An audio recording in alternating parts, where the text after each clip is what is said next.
Na-promote lang kami ng isang tier. Nag-queue ulit. Ayan oh, nag-queue ulit siya. Nag-queue ulit. Nangyari? Ano nangyari? Ba't pumila ulit ako? Hello mga kakabs ko. Are you ready for the second day of puksaan? Oh my gosh! Ready na ako. I am now seated. I have the seating plan there. My desired ticket this time is the LBA Premium. Dati kasi VIP seated yung desired seat ko, tapos hindi kami nakakuha. Kung sino man yung nakakita, nakapanood ng booking namin, alam nyo na kung ano yung nakuha ko. But Chinese 18 has generously given me a VIP seated. Oh, talaga naman. May VIP seated kasi siya, di ba? So, extra, may VIP seated extra siya. So, binigyan niya ako isa.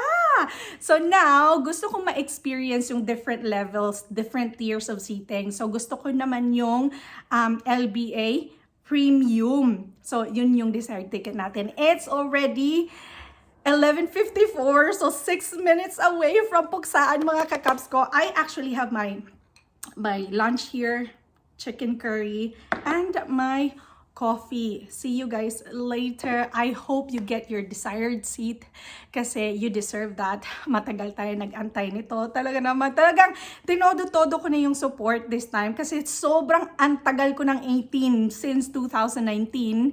Tapos, nag-pandemic, lahat-lahat na hindi ako nakauwi ng Pilipinas. So ito na talaga, ito na yung year, ito na yung era na talagang sobrang bubuhos yung support ko sa mga Ginoo natin, sa mahalima natin.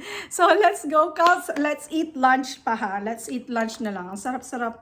Actually, yung pagkain ko ngayon, ito yung leftover namin kagabi. Ordered lang sa labas. Galing sa isang Thai restaurant. Sarap. Kumain na din kayo. Balik ako later pag nakapasok na ako. Nag-queue na ako eh. Ito na oh. Ayan oh. 3 minutes na lang mga kakaps ko. If you can see it. Ayan. 3 minutes na lang. Oh my gosh. See you later. And good luck sa lahat. Crossing my toes and my fingers that you would get your desired seat naman. Kasi you deserve that. Kain muna ako ng mabilisan.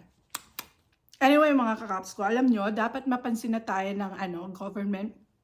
Kasi ang bilis-bilis ma-sold out ng global packages. That only means na meron talagang umuuwi at saka dinadayo yung Pilipinas just to watch SB19 concerts. And that really helps the economy, that boosts the local businesses in the Philippines, especially Mahalima is partnering with hotels. So kung may kung may support pa ng gobyerno yan, sobrang grabe, aangat talaga yung local hotel businesses. Siya yung tourism talaga. May nagsuggest sa comment section ko kanina na Department of Tourism should really support Mahalima because we can see that Mahalima can really entice tourists through their music. Kasi hindi lang naman sila pupunta ng Pilipinas para manood ng concert. So, parang i-combine na nila para makita din yung Pilipinas, 'di ba? Para masulit yung visit nila sa Pilipinas.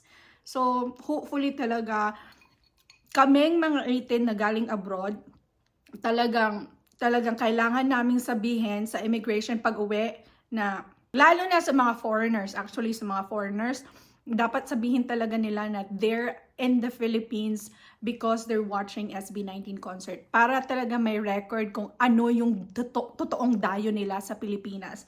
Kasi kung kaming mga Pilipino na nasa abroad, ay parang aanuhin lang nila kami na balik OFW lang or balik manggagawa, parang magbabakasyon lang na Pilipino sa Pilipinas, parang ganun lang. Pero we can also mention that. 'Di ba? Para lang aware sila kung ano yung impact ng SB19, kung ano yung potential na maitutulong ng SB19 sa tourism ng Pilipinas. Kailangan talagang back-upan na yung SB19 ng tourism, ng Department of Tourism or ng gobyerno, kung sino man kailangan makapansin, kailangan pansinin na. Kasi kita naman sa ticket selling, 'di ba? Sabi ko nakapila, yung kapatid ko rin tumutulong sa akin ngayon, nakapila din siya. Tapos ako, 3 devices yung nakapila sa akin, 2 phone, 1 laptop. Tapos yung asawa ko din, yung tablet niya. So 4 dito sa bahay lang mga kaps ko. 59 seconds! 59 seconds mga kakaps ko! Taga lang. Let's go. 38 seconds.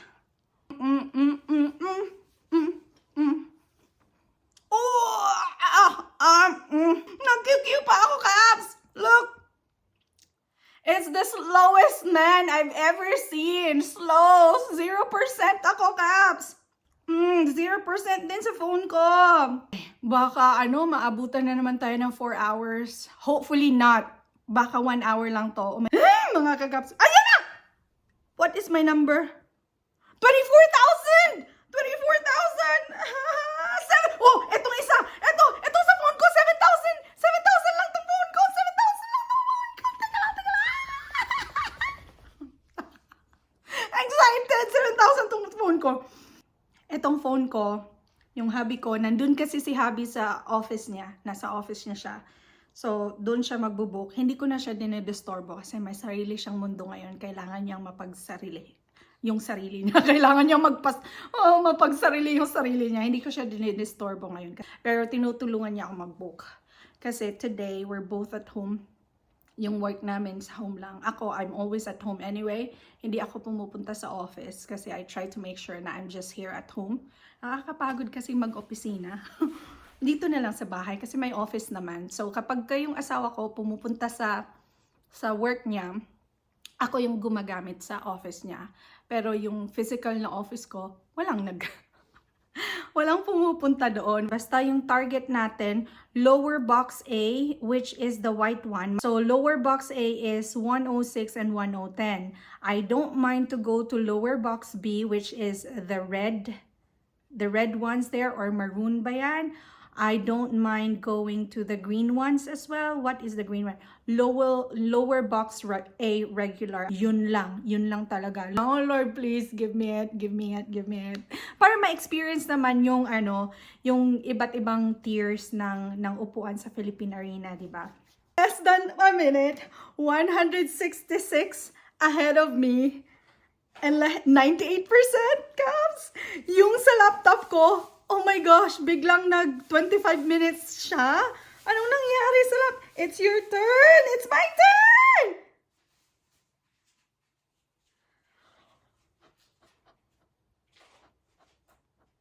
What? Ito, June 1. Buy ticket. I'm not a robot. I hate this. Motorcycles. What? Ba't pumila ulit ako? Anong nangyari? Now I have to wait 39 minutes. I'm still 7,261. Anong nangyari? Ba't pumila ulit ako? I already chose the date there. What's up? This is why I'm saying it's going to be a jinx if we're going to celebrate first. Look at that. My sister just sent me this. Wait now. Please wait. I've already given up here. Kasi talagang wala na. You know what? I'm not even gonna show the process of me of purchasing this ticket because it's really frustrating me big time. There are 3 of us trying to book the ticket or trying to buy a ticket, and all of us have been taken back to 0. Like, look at this. This is actually the fourth time na binalik ako dyan.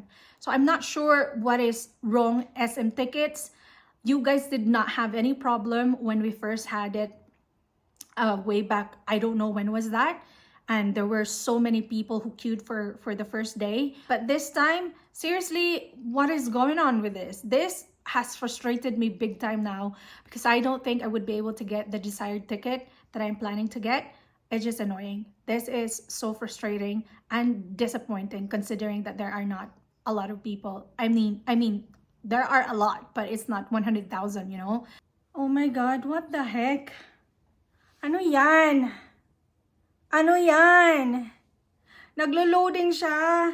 Tapos biglang nag-time out sa payment. Mga Caps. What is the deal with all of these CAPTCHAs? What is wrong?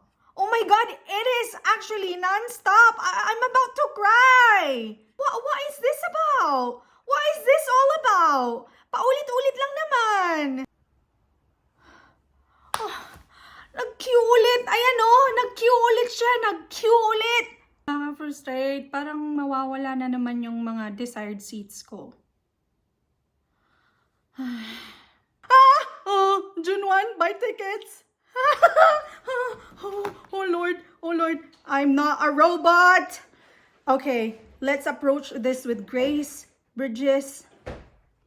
Come on. What? I'm back to... What is wrong with this? Luck. What a luck. Wala na talaga. The only ones that are left are lower box B, regular. So all the premiums are gone. So we are on those blue seats there. So yun na! Meron na tayong ticket, mga kakaps ko. Meron na. 206. Lower box B, regular. At least, promoted na tayo. See you mga kakaps ko on the second day of Mahalima's kickoff concert at the Philippine Arena. Sa mga sumakses dyan, congratulations pa rin. Kahit na hindi nyo nakuha yung desired seats nyo, congratulations. Congratulations sa ating lahat. At least promoted kami. Upgraded kami. At least yung mga kapatid ko, kasi may VIP naman ako sa first day. Na-promote lang kami ng isang tier. Kasi before, dyan kami sa brown. Ayan o. Dyan kami sa brown. Tapos ngayon, na-promote kami, nasa blue kami, at least, di ba? Yung mga kapatid ko, magba-brown sila ng first day. Ako sa first day, kasi VIP seated ako, kasi nga merong nagregalo sa akin ng VIP seated, di ba? So yung mga kapatid ko, dito sila banda. Ayan, dyan sila banda sa brown. On the first day. Ngayon, upgraded kami, dyan kami sa blue. So, see you mga kakaps ko on my other reactions and on the day of the concert itself on May 31st and January 1st. Simula at wakas, kickoff concert of our Mahalima. See you, buyers!